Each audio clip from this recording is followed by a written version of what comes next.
Offering free crisis counseling to help anyone struggling to process the tragedy in Orlando. News Channel 15's Holly Campbell continues our team coverage live in the newsroom. Holly? Well, trauma affects us all differently. That's why Northeast Indiana Positive Resource Connection is opening its doors to anyone looking for help. I think for our agency, since we serve a lot of gay men, it hit a little close to home for our staff.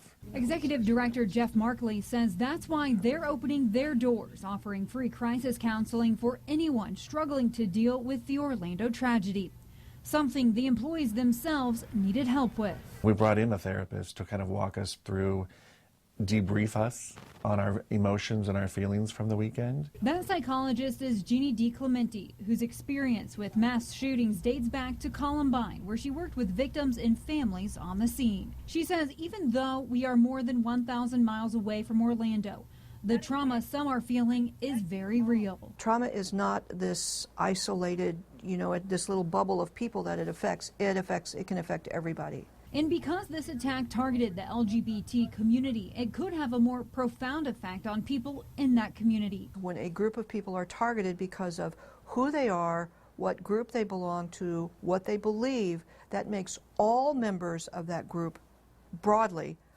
vulnerable. So every LGBT person in the world feels vulnerable because of what happened in Orlando, Florida. Anyone looking to talk about ways to cope and process their feelings can find the help they need on Oxford Street. If they're feeling overwhelmed or just need somebody to talk to and kind of process the events from the last weekend, that we would be that safe haven for them. The counseling has wrapped up for the day, but it will be open other days this week. To find out those dates and times, head to WANE.com. Live in the newsroom, Holly Campbell, News Channel 15.